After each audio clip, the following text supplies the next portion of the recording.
Lord & Taylor sold dresses to American women for 194 years. Then, in less than 2 years, it was gone. Every store, every flagship, every page of its website wiped off the map. It wasn't an accident, and it wasn't sudden.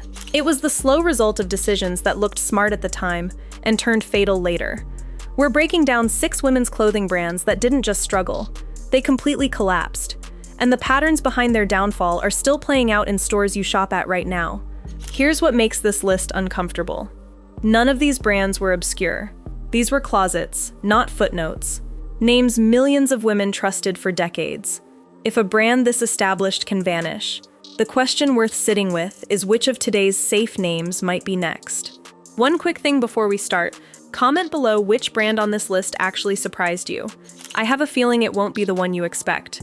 Christopher & Banks built a quiet, loyal following among women who wanted classic, age-appropriate pieces without chasing every trend.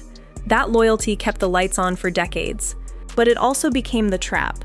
The brand never figured out how to bring in a new generation of shoppers, while its existing customers aged and shopped less. In January 2021, the company filed for bankruptcy and announced the closure of all 449 of its stores in 44 states. There was no buyer, no rescue, no rebrand. The lesson is blunt.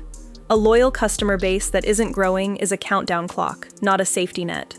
The next brand on this list made the opposite mistake. It grew so fast, it outran its own foundation. Lane Bryant, the plus-size pioneer that helped normalize fashion for women outside standard sizing, became part of the larger Ascena retail group alongside Ann Taylor and Catherine's. For years, Ascena looked unstoppable, expanding the portfolio brand by brand until it controlled 2,800 stores. Then, in July 2020, it filed for Chapter 11 and announced it would close at least 877 of those stores.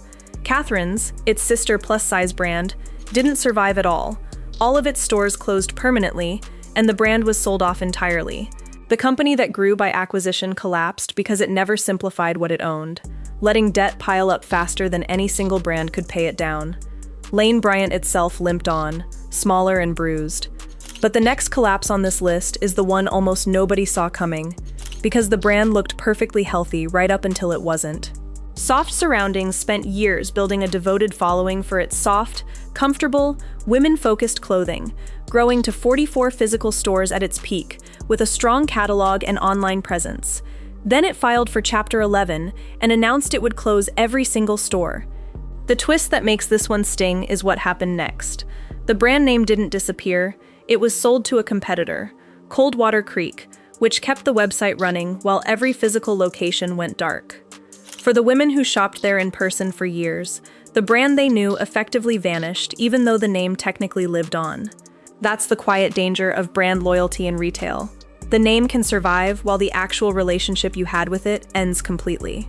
The next brand didn't get bought out quietly. It went down loud, in headlines, blaming an enemy nobody had heard of a decade earlier. Forever 21 is the collapse everyone actually remembers, and the reason why is the part that should worry every other affordable brand. The company filed for bankruptcy a second time and closed all 354 of its remaining stores, ending its entire U.S. operation. In its own court filings, Forever 21 pointed directly at Shein and Temu, saying these companies exploited a trade loophole that let them ship goods under $800 into the country without paying import duties, undercutting Forever 21 on price it simply couldn't match. The brand had lost more than $400 million over 3 years. What's brutal is that this wasn't Forever 21's first bankruptcy. It had already failed once in 2019, recognized the exact same warning signs, and still couldn't fix them in time. Some collapses happen because a company never saw it coming. This one happened because it saw it coming twice and still couldn't outrun it. Claire's wasn't just a jewelry store. For an entire generation of women, it was the first place they ever bought their own earrings, got their ears pierced, picked out a friendship bracelet with a best friend. That emotional foothold kept it alive through one bankruptcy in 2018. But in 2025, it filed for bankruptcy a second time, with debt obligations exceeding $490 million and rent going unpaid across underperforming stores. Its store count had already fallen from over 4,500 locations to roughly 2,700 worldwide. A private equity buyer eventually stepped in to save part of the business, But the company that emerges will be a shadow of the one that defined so many childhoods. Nostalgia, it turns out, is not a business model. It buys you time. It doesn't buy you survival. Lord & Taylor is the collapse that should have been impossible.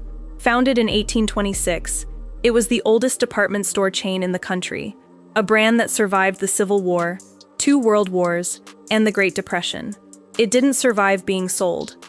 Hudson's Bay Company sold Lord & Taylor to an online clothing rental startup called Le Tote for $100 million, a deal meant to modernize a tired brand for younger shoppers. Less than a year later, the pandemic hit. Le Tote itself filed for bankruptcy, and it took Lord & Taylor down with it. Every one of its remaining 38 stores closed permanently, and the website shut down for good. A brand that outlasted nearly 2 centuries of American history couldn't survive 18 months under the wrong owner. The single biggest threat to an old, trusted name isn't time. It's whoever buys it next. 6 different brands, 6 different reasons, but one thread runs through every single one of them: comfort. Every brand on this list got comfortable with what had already worked, right up until the moment it stopped working, and by then, there was no time left to change course. There's one thing I haven't told you yet. A handful of brands faced these exact same threats: the same fast fashion competition, the same aging customer base, the same private equity buyouts, and came out the other side stronger instead of collapsing. What they did differently is the entire next video. Watch it before you assume your favorite brand is safe. It's on your screen right now.